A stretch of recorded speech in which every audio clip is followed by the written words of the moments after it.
la paix de Dieu soit avec vous. Mon frère, ma sœur, c'est une joie encore de partager cette plateforme en vue de la prière. Nous sommes dans une randonnée toute particulière au début de l'année et nous sommes là ensemble pour 10 jours.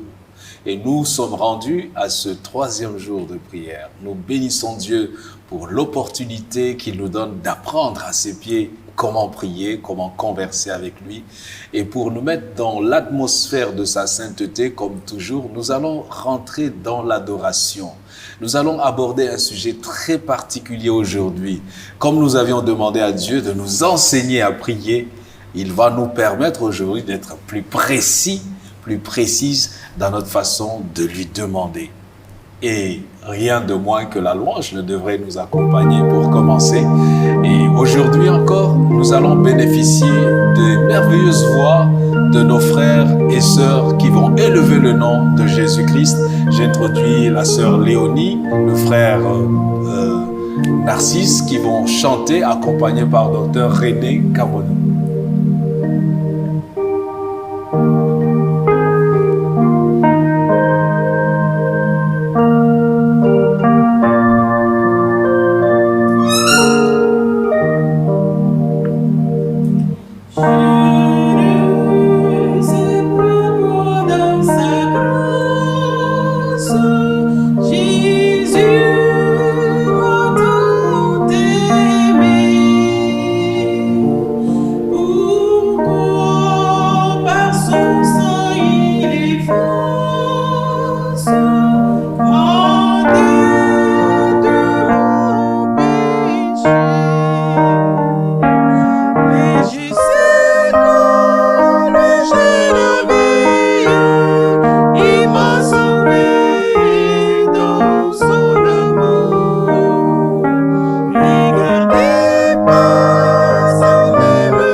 Il m'a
Dieu, notre Père, merci pour la grande opportunité encore de nous asseoir à tes pieds. Merci pour ton amour, pour ta fidélité, pour ta grâce. Nous te dédions ces moments et nous prions que ton Saint-Esprit prenne le total contrôle de ces instants et que dans la vie de tes enfants qui regardent en différé ou maintenant même, nous prions que ta grâce abonde dans leur vie et qu'au nom de Jésus-Christ, ton règne vienne. Amen. Amen. Eh bien, nous sommes encore très heureux de partager cette plateforme avec vous sur Hope Channel Afrique. Les 10 jours de prière, nous sommes rendus au 3e jour et nous parlerons d'un thème particulier après avoir demandé à Jésus de leur enseigner à prier. Le maître s'est mis à leur enseigner les principes de la prière et nous allons être précis dans nos demandes par la grâce de Dieu. Et en ce moment, j'ai avec moi dans ce studio la sœur Victoria Balissassa. Salut. Bonjour. Comment ça va? Ça va. La vie est belle? Nous rendons grâce à Dieu qui nous a enseigné comment prier et nous continuons le cheminement de la foi avec le frère Nestor Bollet. Salut mon frère. Salut. Ça se passe bien? Par la grâce de Dieu, ça va, ça va. Quand on parle de prière, c'est l'attention ou bien c'est l'attention? Alors, la prière, ce n'est pas, ça peut être les deux cas, mais ce que la prière est, c'est le moyen par lequel on communique avec notre Père. C'est la voie de communication et ça ne devrait pas créer de tension, Voilà. Ça devrait plutôt susciter une attention pour que nous ayons une communion parfaite avec le Père. Et le texte aujourd'hui, je nous invite à ouvrir nos Bibles, si vous avez vos Bibles, dans le livre de Matthieu. Nous sommes dans la continuité du sermon sur la montagne où Jésus développe alors le programme de son ministère sur cette terre. Et parmi les éléments clés qui vont rentrer dans son discours programme, s'il faut le dire ainsi, il y a le texte de Matthieu chapitre 6. Et nous allons insister sur les versets 7 et 8. Matthieu chapitre 6, versets 7 et 8, la parole de Dieu dit: en priant, ne multipliez pas de vaines paroles, comme les païens qui s'imaginent qu'à force de paroles, ils seront exaucés. Ne leur ressemblez pas, car votre Père sait de quoi vous avez besoin avant que vous le lui demandiez. Votre Père céleste sait de quoi vous avez besoin avant même que vous le lui demandiez. Et le thème de ce jour nous parle de la précision. Quel genre de précision? Au millimètre près ou bien ce qu'on appelle la précision chirurgicale? Quelle précision? Il s'agit bien de la précision chirurgicale. Dans notre prière. Voilà, dans notre prière. Parce que si c'est au millimètre près, ça devient là une tension. C'est ça. Voilà, c'est qu'on ne sait plus ce qu'on veut, on ne sait plus ce qu'on demande et surtout, on ne sait plus avec qui on parle.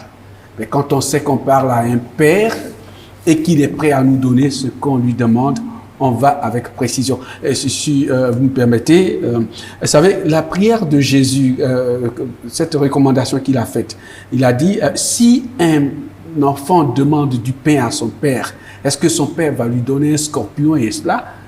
L'inverse, si tu ne sais pas demander ce que tu ne demandes pas ce que tu veux, ce qui est important, tu risques d'échouer. Tu risques d'échouer. Absolument. Et, voilà. Et cet aspect que Jésus relève nous ramène donc à la première suggestion qu'il fait en priant. Ne multipliez pas de vaines paroles, sœur Victoria. Est-ce à dire que la grammaire ne compte pas?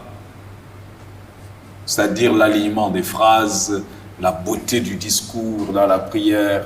Quand Jésus dit ne multipliez pas de vaines paroles, est-ce qu'il y a une durée de prière quand on est dans une situation de prière, peut-être personnelle avec Dieu? Qu'est-ce qu'il entend par vaines paroles?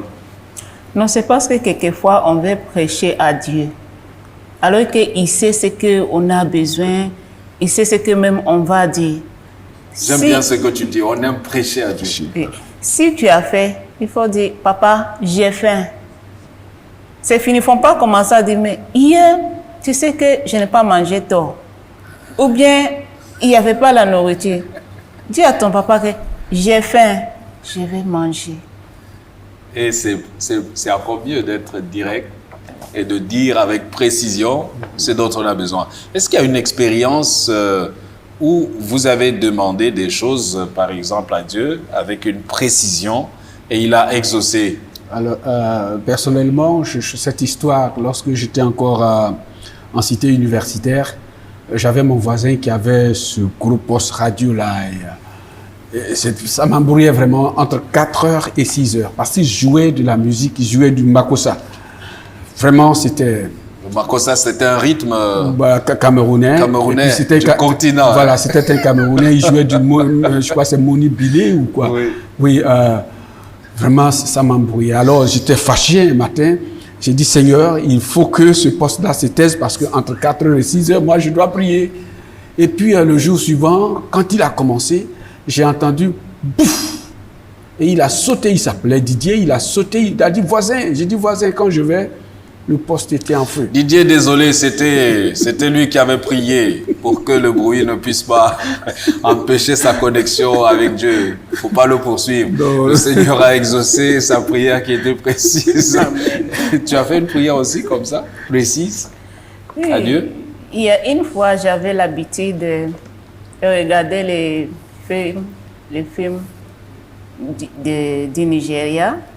Et puis, j'ai vu que vraiment, ça ne me donne pas du temps aussi de faire autre chose, quelquefois. Tu devenais dépendante de... J'ai demandé à l'Éternel, j'ai dit, Seigneur, si tu vois que vraiment c'est trop, il faut couper l'électricité. Et puis, il a exaucé ma prière. Ça s'est passé une fois, deux fois, trois fois. J'ai dit à mes enfants, vous voyez, quand vous voyez les choses comme ça, c'est que l'Éternel a exaucé ma prière. Amen. Oui. Et donc, si vous avez ce genre de défi, faites la prière à Dieu, il va agir. Moi, j'ai expérimenté la précision dans la prière lorsque on s'était entendu avec ma fiancée d'alors, mon épouse actuelle, qu'on devrait faire 2 enfants. Et puis, on s'est mariés, on a eu 2 enfants, 2 garçons, et puis j'ai dit à Dieu, je veux une fille.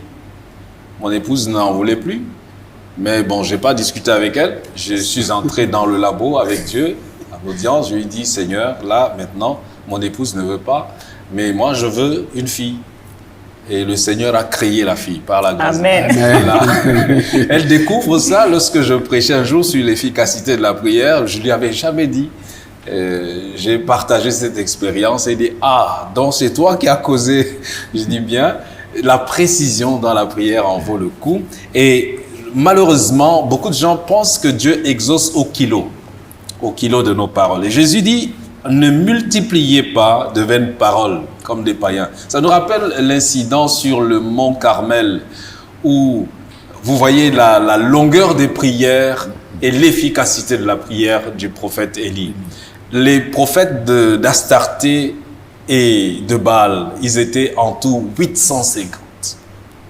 Ils avaient commencé à prier. La Bible dit qu'ils ont passé du temps du matin jusqu'au soir et ils se tailladaient même le corps, ils se mortifiaient l'âme sans aucune réponse. Et puis même le prophète qui se jouait d'eux, qu'est-ce qu'il leur a dit? Peut-être qu'il n'a encore Peut-être qu'il a endormi. Il n'a pas entendu. Crier, il a peut-être même voyagé.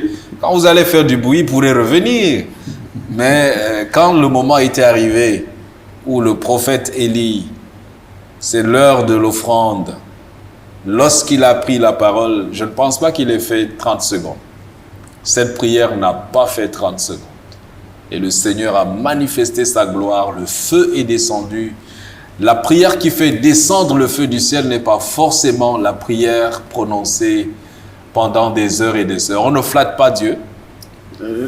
La rhétorique avec Dieu n'a pas sa raison d'être dans la prière. puisque Dieu, c'est lui qui nous a donné les langues, il sait ce dont nous avons besoin. Et cela me renvoie à l'histoire de Bartimée, le fils de Timée. Yeah. Vous savez, il y a eu 2 instances dans son discours à Dieu. Il a seulement crié « Fils de David, aie pitié de moi ». C'était tout.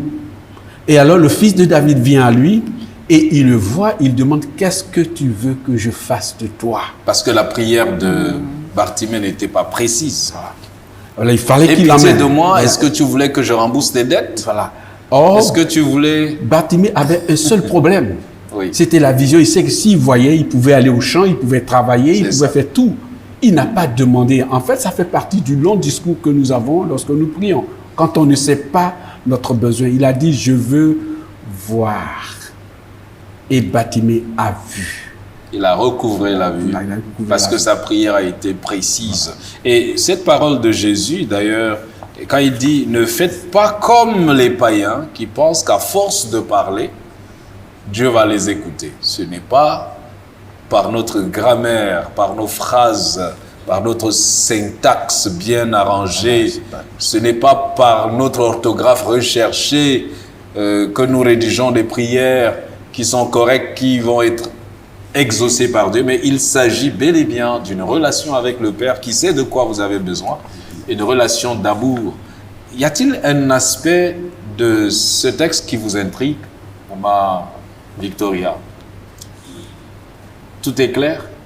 C'est clair. Pour moi, il y a quelque chose, oui. Oui, je me pose une question. Pourquoi Jésus ferait-il une comparaison entre ses disciples et les païens?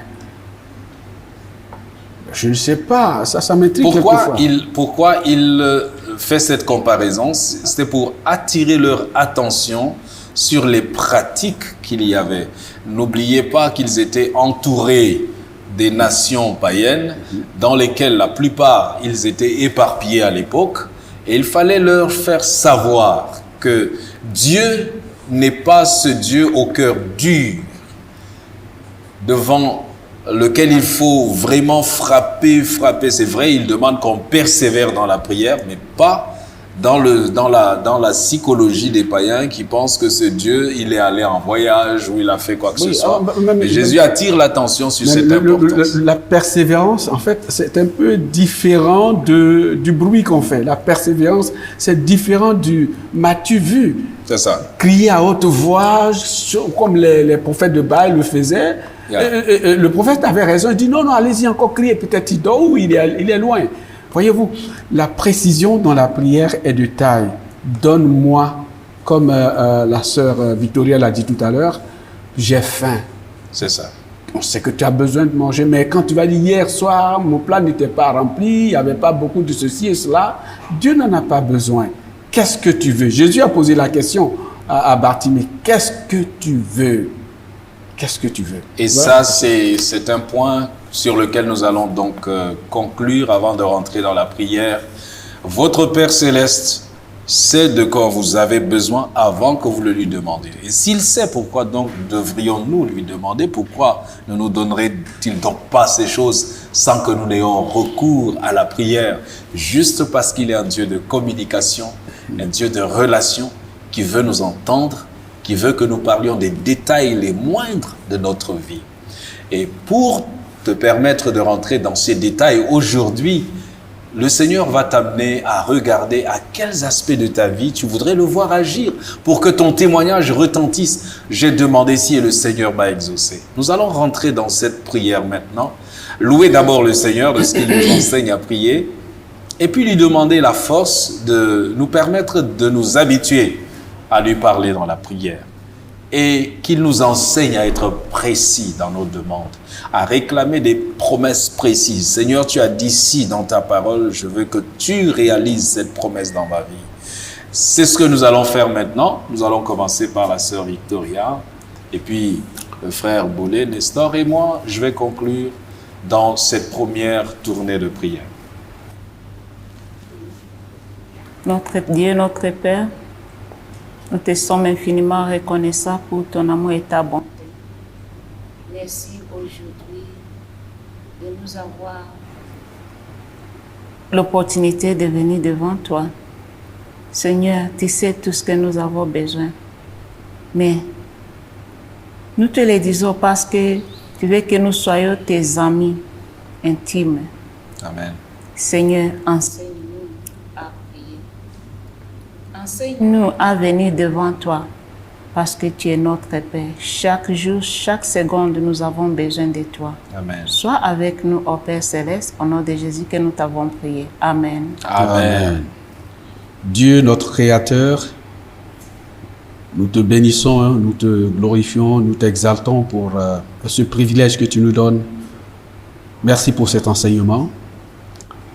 Par ton esprit, aide-nous à demander ce qu'il nous faut, à être précis parce que tu sais déjà selon ta parole ce dont nous avons besoin. Merci d'être avec nous. Merci de parler à nos cœurs. Merci de parler à nos âmes.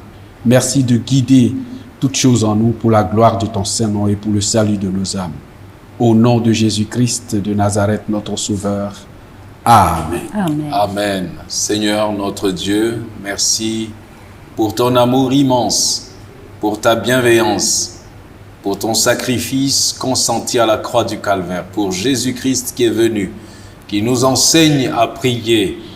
Et ce moment précis, Seigneur, je te confie chacun de tes enfants, afin que ta grâce immense se révèle et nous permette de prier comme tu attends chacun d'entre nous, que tu t'attends à chacun d'entre nous, Seigneur. Nous voulons te recommander nos besoins. C'est vrai, tu sais que nous avons besoin de la nourriture, que nous avons besoin de la protection, nous avons besoin du travail, et tu veux satisfaire tous nos besoins. Mais nous avons des besoins encore plus précis que nos langues ne sauraient même exprimer, mais que par ta grâce, tu peux nous permettre, oui, tu peux nous permettre de discerner. Par le Saint-Esprit, intercède pour nous, Seigneur.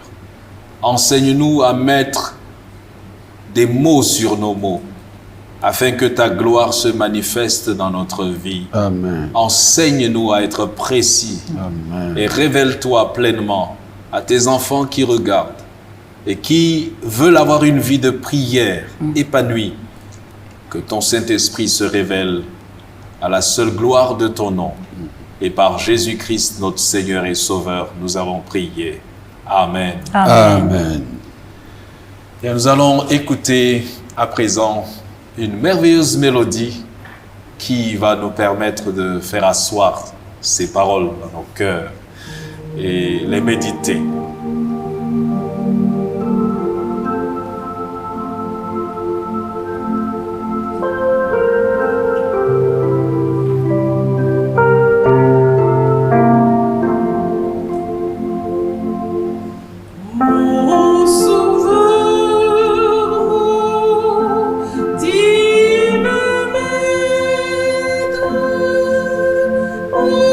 Toujours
Alléluia, soit toujours tout pour moi, Seigneur. Nous remercions nos frères et sœurs pour cette merveilleuse mélodie qui nous transporte dans sa présence et marcher vraiment dans la parfaite lumière de Dieu. C'est ce qui nous permet d'être aussi précis dans notre façon de prier.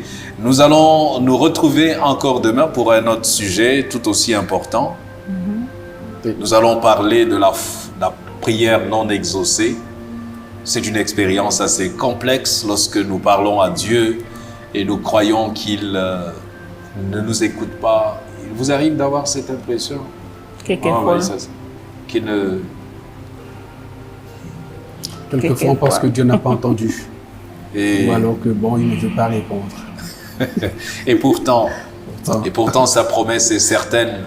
C'est que nous n'avons rien à craindre. Et nous verrons donc par sa grâce ce que c'est que la foi qui surmonte les obstacles apparents. Car derrière ce voile d'obscurité se trouve une lumière éblouissante. Amen. Et face à chaque épreuve, nous devons garder cette certitude qu'au bout, le Seigneur va manifester son règne et son autorité dans notre vie.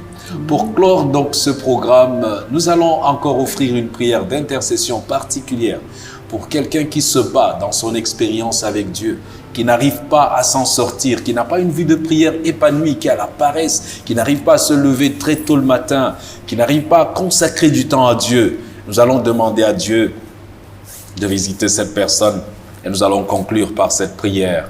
C'est cette précision que nous allons apporter à Dieu. Seigneur, notre Père, nous voulons te remercier parce que ta bienveillance a surpassé notre imagination. Tu es époustouflant. Tu nous as bluffés tant de fois. Tu as ébloui notre intelligence parce que tu es le Dieu de toute grâce excellente et de tout don parfait. Ce que tu as fait dans ma vie, dans la vie de mes frères et mes sœurs, tu veux le faire dans la vie de tes enfants. Ceux qui aspirent à une vie de prière épanouie, ceux qui n'arrivent pas à consacrer du temps dans la prière, ceux qui sont opprimés par les forces des ténèbres. Seigneur, nous te demandons de manifester ta volonté dans leur vie et qu'à partir de cet instant, le Saint-Esprit, dans sa plénitude, vienne et remplisse leur cœur et communique les vertus de cette communication avec toi. Ô Seigneur, merci pour ces moments. Qu'il te plaise de nous bénir, de nous sanctifier et de nous garder en ta paix. Au nom de Jésus-Christ. Amen. Amen. Amen.